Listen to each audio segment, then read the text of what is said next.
The heavy fist banging on the front door cut through the laughter like a knife.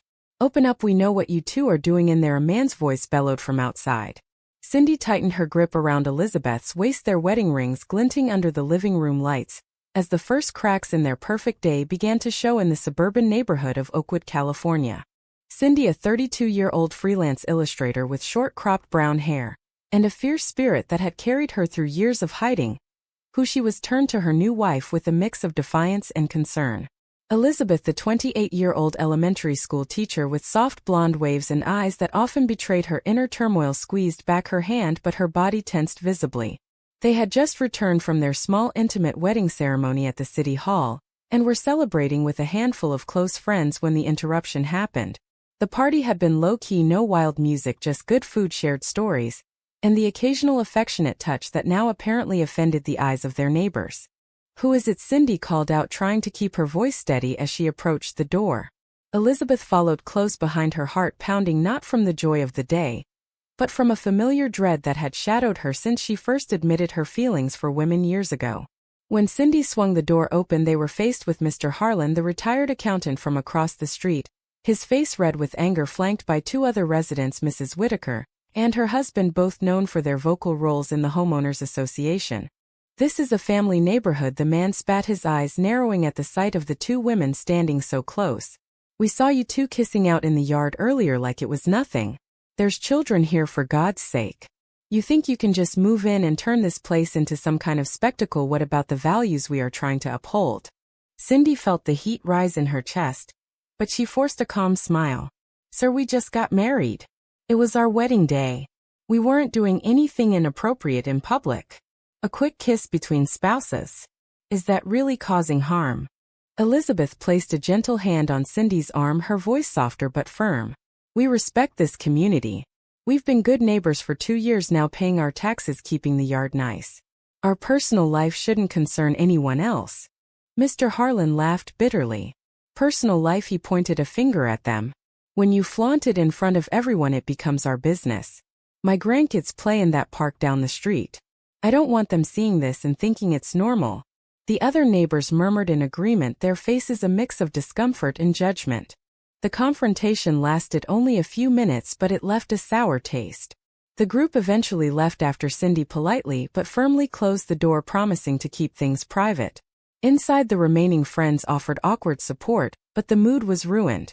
As the night wore on, Elizabeth sat on the edge of their bed, staring at her hands. Cindy joined her, wrapping an arm around her shoulders. "You okay, babe?" Cindy asked, kissing her temple. Elizabeth sighed deeply, her internal conflict bubbling up. "I knew it wouldn't be easy coming out like this, especially here in Oakwood. My parents still don't know the full truth. They think we are just roommates. But after today, how long can we hide the fear of disappointing them, the guilt of living a lie? It eats at me. Yet being with you feels so right. What if fighting for us costs us everything?" Cindy nodded, understanding the weight. She had her own scars from a family that had disowned her years ago when she came out. "That's why I love you, Liz. You don't run from the hard things. But we don't have to face it alone. Whatever comes, we decide together." The next morning, the first sign of real trouble arrived in the mail. A formal letter from the Homeowners Association citing complaints about noise, public displays of affection, and potential violation of community standards on maintaining family-friendly environment. It wasn't a lawsuit yet, but it was a warning. Cindy crumpled the paper, her jaw set. "They want us to hide like we are ashamed. I won't do that anymore. Not after we promised each other forever." Elizabeth read it over, her face paling. "This could affect my job at the school. Parents talk. If they find out and complain." She trailed off, the pressure of her chosen career clashing with her authentic self. Teaching kids was her passion, but the conservative area made it risky. Over the following week, tensions escalated. Neighbors began avoiding them in the street. Mrs. Whitaker crossed to the other side when she saw them walking their dog. Whispers followed them at the local grocery store. Cindy tried to brush it off, throwing herself into her artwork, creating pieces that channeled her frustration into beautiful abstract expressions of love and resilience. Elizabeth, however, withdrew, turning inward, questioning every decision that led them here. One evening, Elizabeth's phone rang. It was her mother. The conversation started innocently but quickly turned. Honey, I heard some strange things from a friend who knows someone in your neighborhood. Are you and that Cindy girl more than friends? Your father and I raised you right. This isn't you. Come home this weekend and let's talk. The call ended with Elizabeth in tears. Cindy held her as she cried, the weight of familial expectations crashing down. I love them, but they see me as broken.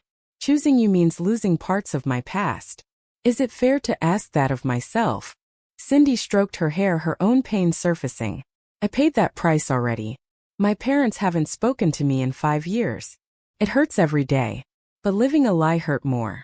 You have to decide what you can live with, Liz. I'll support whatever you choose, even if it means we take a step back publicly. But no, this hiding didn't save me, it almost destroyed me. The decision loomed large as more complaints piled up. A petition circulated among the residents demanding the association take stronger action. Cindy and Elizabeth faced their first real test, not just against outsiders but within their own hearts. The love that had brought them together now faced the fire of society and the ghosts of their upbringings. Little did they realize this was only the beginning of a battle that would force them to confront the true cost of authenticity in a world not ready to accept it. As the week ended, another knock came, this time from a process server delivering official papers. The neighbors had filed a civil complaint, accusing them of creating a public nuisance and contributing to the moral decline of the community. The suit sought injunctions to restrict their behavior and even hinted at forcing them to sell if violations continued. Cindy read the documents aloud, her voice steady but eyes blazing with anger. Elizabeth sat frozen, the reality sinking in that their simple act of loving each other openly had ignited a war. In that moment, both women knew choices had to be made. Cindy chose defiance, ready to fight with everything she had. Elizabeth grappled with doubt, wondering if their happiness was worth the chaos it unleashed on their lives and the lives around them. The suburban dream they had built was crumbling, and the path forward was shrouded in uncertainty, pain, and the possibility of awakening to a stronger version of themselves, or losing everything that mattered. The days following the arrival of the lawsuit papers were a blur of anxiety and determination for Cindy and Elizabeth. They sat at the kitchen table late into the night, poring over the legal language that reduced their love to a list of offenses. Cindy slammed her fist down, deciding right then they would not back down. We hire the best lawyer we can find, and we show them this isn't just about a kiss, it's about who we are allowed to be. Elizabeth nodded slowly, but her mind raced with what ifs.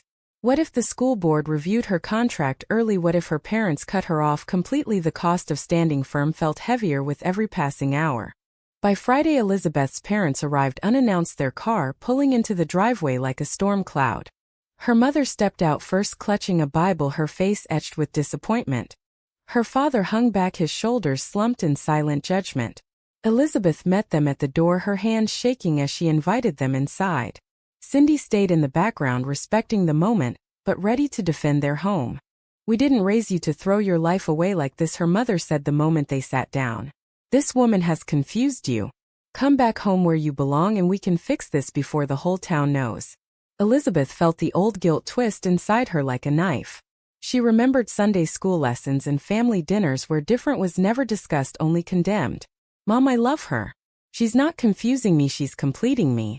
But her words faltered under her mother's stare, the moral dilemma tearing at her core. Was her happiness selfish if it shattered the family that shaped her? Cindy stepped forward, unable to stay silent. Ma'am, with all respect, we are married. We pay our bills, we volunteer at the local shelter. Our love doesn't hurt anyone. Elizabeth's father finally spoke, his voice low. It hurts us. It hurts the community. The neighbors called us. They said you two are setting a bad example for the kids. Elizabeth's eyes filled with tears. She had always been the good daughter, the one who followed rules to keep peace. Now every choice felt like betrayal, either to her parents or to the woman she vowed to cherish. The visit ended in raised voices and slammed doors. Her parents left with a final warning that they would support the lawsuit if it meant saving their daughter from this path. Alone again, Elizabeth collapsed into Cindy's arms, sobbing. I feel like I'm being ripped in half. Choosing you means losing them, but walking away means losing myself. Cindy held her tight, the price of their decision now clear in the broken family ties. She thought of her own parents' silence and vowed not to let Elizabeth carry that alone. We fight this together. If they can't accept us, that's on them, not on our love. Word spread faster after that. Elizabeth's sister, a teacher at another school, called the local paper, anonymously claiming family concerns about the influence on children. The article ran with quotes that painted Elizabeth as troubled and Cindy as the instigator. At work, Cindy lost two major clients who cited the negative publicity. She stared at her empty calendar, the financial hit a direct result of their refusal to hide. Elizabeth faced whispers in the teacher's lounge, and a parent meeting where concerns about classroom suitability were raised. The betrayal from her own sister cut deepest, leaving Elizabeth questioning every relationship she once trusted. They met with their lawyer, Sarah, a no-nonsense woman from the city who specialized in discrimination cases. "This is textbook prejudice," she explained. "We countersue for harassment and defamation. But be prepared, the other side will dig into your pasts, your families, everything to make you look unfit." Cindy signed the papers without hesitation, her decision made. Elizabeth hesitated, pen hovering, the moral weight of dragging others into court pressing on her. In the end, she signed too, realizing silence had never protected her, only delayed the pain. That weekend they tried to reclaim normalcy with a quiet walk in the park. Hand in hand they talked through the night about how they met at a college art show where Cindy's bold paintings drew Elizabeth in like a magnet. Back then Elizabeth had been engaged to a man to please her family, but one conversation with Cindy shattered the facade. The memory brought smiles, but now it contrasted sharply with the present isolation. Neighbors who once waved now averted eyes. One even crossed the street to avoid them. The social cost mounted daily, chipping away at their sense of belonging. Cindy watched Elizabeth grow quieter each day, the internal battle visible in her restless sleep and forced smiles. She made a choice to shield her wife by handling most calls and meetings, but it drained her too. Love demanded sacrifice, and right now the sacrifice was their peace, their jobs, their family bonds. Yet in quiet moments when they held each other, the certainty returned. This fight was for every version of themselves they had hidden for too long. The neighborhood had drawn a line, but Cindy and Elizabeth were ready to step across it no matter the price. Little did they know the betrayals and pressures would only intensify, pushing them toward the courtroom where every hidden fear would be laid bare. The courtroom date loomed like a dark cloud, but the weeks leading up were filled with strategy sessions and sleepless nights. Cindy threw herself into gathering evidence, photos of their quiet life, charity work, and testimonials from supportive friends. Elizabeth, meanwhile, struggled with flashbacks to childhood sermons that labeled her feelings as sin. She sat in their living room one afternoon flipping through old family albums, the guilt resurfacing stronger than ever. "How could something that felt so pure be seen as corruption by the people who raised me?" she whispered to herself. Cindy found her there and pulled her close, deciding in that instant to shield her from as much as possible. "You don't have to face your family alone anymore. Let me carry some of this weight." Media attention exploded after the article. Local TV vans parked outside their home, forcing them to sneak out the back. At school, Elizabeth was called into the principal's office where she faced questions about her personal life. The principal, a stern woman with her own conservative views, suggested a leave of absence to avoid complaints. Elizabeth refused the decision, costing her favorite class project, but preserving her dignity. The professional price was immediate: reduced hours and sidelong glances from colleagues she once considered friends.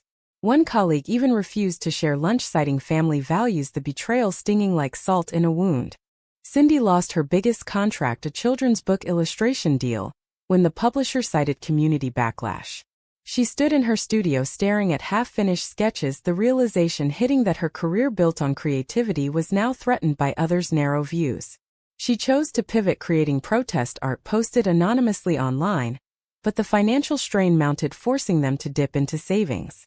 "We might have to sell the house if this drags on," she told Elizabeth one night, the fear of losing their shared dream adding another layer to the tension.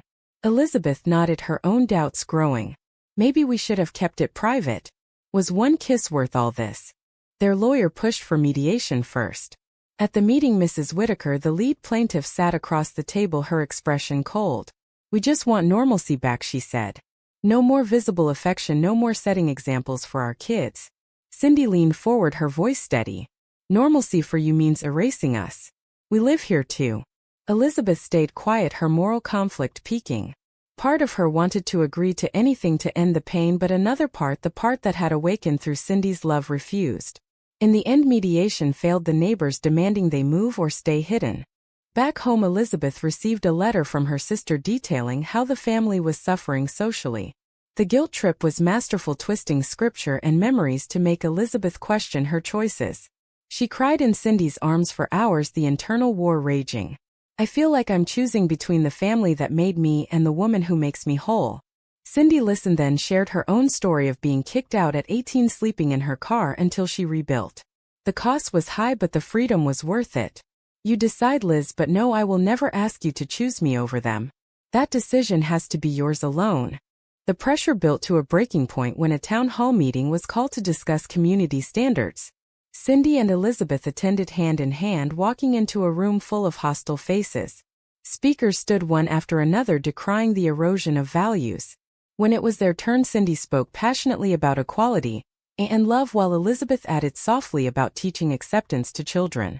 Boos echoed, but a few quiet voices of support emerged from the back, surprising them. The meeting ended without resolution, but the divide in the neighborhood deepened. That night, Elizabeth had a nightmare of losing both Cindy and her family. She woke in a sweat, deciding in the dark to stand firm. The betrayal from her sister and the job threats had forced a reckoning. She chose to fight, not just for their marriage but for the right to exist openly. Cindy woke to her wife's resolve, and together they prepared for the trial, the psychological toll evident in their tired eyes, but their bond stronger. The road ahead held more confrontations, more losses, but also the spark of awakening. They were no longer just two women in love, they were symbols in a battle larger than themselves, and the price they paid would test every limit of their strength and faith in each other. The trial opened on a rainy Tuesday, with the courtroom packed with neighbors, reporters, and curious locals. Cindy and Elizabeth sat side by side at the defense table, their hands clasped under the table for support. The judge, a middle-aged man with a reputation for fairness, called the session to order. Mrs. Whitaker took the stand first, her testimony painting their kiss as the start of moral decay. I saw them with my own eyes, she said, voice trembling for effect. Children were playing nearby. This isn't the Oakwood we moved here for. Cindy felt anger rise but squeezed Elizabeth's hand, choosing restraint. Elizabeth stared straight ahead, her mind replaying every family dinner where similar judgments had been made. Cross-examination by their lawyer revealed inconsistencies in the complaints. No actual harm to children was proven, only perceived offense. Yet the damage was done through public opinion. Next up was Elizabeth's sister, who had been subpoenaed. Her testimony was devastating, claiming Elizabeth had been influenced and the relationship was unstable. Elizabeth sat stunned, the betrayal from blood cutting deeper than any neighbor could. In that moment she made a silent vow to forgive but never forget the cost of others' discomfort with her truth. Cindy took the stand next, recounting their life together, the quiet mornings, the shared dreams, the way Elizabeth's smile lit up the darkest days. When asked about the kiss, she answered simply, it was love between two consenting adults on our own property. The prosecutor pressed on moral grounds, but Cindy held firm, her decision to speak truth costing her the last shreds of anonymity. Elizabeth watched with pride and pain, the woman she loved bearing the brunt so she didn't have to. Flashbacks flooded Elizabeth during breaks. She remembered their first date, the nervousness of coming out, the joy of being seen fully. Those memories fueled her as she prepared to testify. On the stand she spoke of her journey, the years of hiding, the freedom she found with Cindy, and the fear of losing everything. Tears flowed as she described the family pressure, the job threats, the sleepless nights. The courtroom fell silent, the human cost laid bare. Her choice to be vulnerable shifted some opinions but hardened others. A surprise witness appeared, a former neighbor, who had moved away but returned to support them. She testified about her own daughter's struggles with identity, and how seeing Cindy and Elizabeth gave hope. The plaintiffs tried to discredit her, but the seed of doubt was planted in the community. Outside the courthouse, protesters gathered with signs both for and against. Cindy and Elizabeth walked past them, heads high, the public scrutiny another price of their stand. Back home that evening they processed the day. Elizabeth broke down, the weight of her sister's words crushing her. Cindy held her, promising the pain would pass. We are paying dearly, but look at what we are gaining: strength, honesty, a chance to change minds. They talked late, deciding to keep fighting no matter the verdict. The trial had exposed every fracture but also forged their bond in fire. The next days would bring closing arguments and the final ruling, but the real awakening was happening within them, learning that love demanded not just joy but the courage to face loss and emerge wiser. Closing arguments began with the plaintiff's lawyer painting Cindy and Elizabeth as disruptors threatening the fabric of society. He urged the judge to set an example for other neighborhoods. Sarah countered with passion, citing constitutional rights and the lack of evidence for any real harm. The courtroom tension peaked as the judge called for a short recess. Cindy and Elizabeth stepped outside for air, the weight of months of battle showing in their posture. "We have given everything," Cindy said. "No matter what happens today, we know we stood for us." Elizabeth nodded, her internal conflicts finally settling into resolve. The price had been high: lost family, lost income, lost peace. But the alternative was living half alive. The judge returned and delivered questions to both sides, probing the intent behind the lawsuit. Was it truly about children or discomfort with difference, he asked pointedly. The room held its breath. In her final statement, Elizabeth spoke directly to the community. "We never asked for a fight, but we want to apologize for loving each other. If our happiness causes you pain, that is a reflection of your heart, not ours." Her words carried the accumulated pain of every confrontation, every sleepless night, the moral awakening shining through. Cindy beamed with pride, the woman who once wavered now standing tall. Deliberations lasted 2 hours. When the judge returned, the verdict was clear: the lawsuit was dismissed with prejudice. Moreover, the court ordered the neighborhood association to issue a public apology and pay legal fees. Gasps filled the room. Mrs. Whitaker sat stunned, her face pale. The unexpected ruling sent ripples through the crowd, some neighbors lowering their heads in shame. Outside the courthouse, a small group waited, including a few who had secretly supported them. The apologies started tentatively at first. Mr. Harlan approached first, mumbling that they had gone too far. Mrs. Whitaker followed, tears in her eyes, admitting the suit had divided more than united. Elizabeth accepted each one with grace, the forgiveness costing her pride but healing her spirit. Cindy stood beside her, the shared victory bittersweet after all they had lost. The drive home was quiet, reflection settling in. They had won, but the scars remained. Elizabeth's family sent a brief message of reluctant acceptance, but the relationship was strained forever. Cindy's career would take months to rebuild. The neighborhood would never be the same. Yet as they pulled into their driveway, the sun breaking through clouds, they felt the awakening. Their love had been tested and proven unbreakable. The decisions they made, the stands they took, had a price, but also a reward: a deeper understanding of self and society. In the weeks after the verdict, the neighborhood slowly shifted. Public apologies were printed in the local paper and posted on community boards. Some families invited them to barbecues, tentative bridges being built. Cindy and Elizabeth attended a few, choosing openness over isolation. One evening at a block party, Mrs. Whitaker approached with a homemade pie. "I was wrong," she said quietly. "Seeing you two fight with such dignity made me question my own fears." Elizabeth smiled, accepting the gesture, the act of reconciliation, easing some of the old wounds though not erasing them. Cindy resumed her art with new purpose, creating a series on resilience that sold out quickly, the professional loss turning into unexpected gain. Elizabeth returned to school with full support from administration, the job threat averted but the memory of doubt lingering. They walked their dog in the park, now greeted warmly by most, the social cost paid in full. Yet in quiet moments, Elizabeth still felt the ache of her sister's distance and her parents' conditional love. Cindy bore the financial scars silently but never regretted the fight. One sunset, they sat on their porch, the same porch where the kiss had started it all. Cindy turned to Elizabeth. "We lost pieces of ourselves in this, but we gained a voice, a community that is changing because of us." Elizabeth leaned into her, the romantic spark reigniting after the storm. Their embrace was tender, filled with the happiness earned through tears and trials. The awakening was complete. They understood that true love demanded courage, and that standing firm could bend the world just a little toward kindness. As life normalized, the couple reflected on the journey. The betrayals, the pressures, the moral dilemmas had forced growth, none of which would have happened in hiding. Neighbors who once sued now waved hello. Children played without fear, the fabric of the community not destroyed but strengthened by diversity. Cindy and Elizabeth planned their future trips, family visits where possible, and advocacy work helping others in similar battles.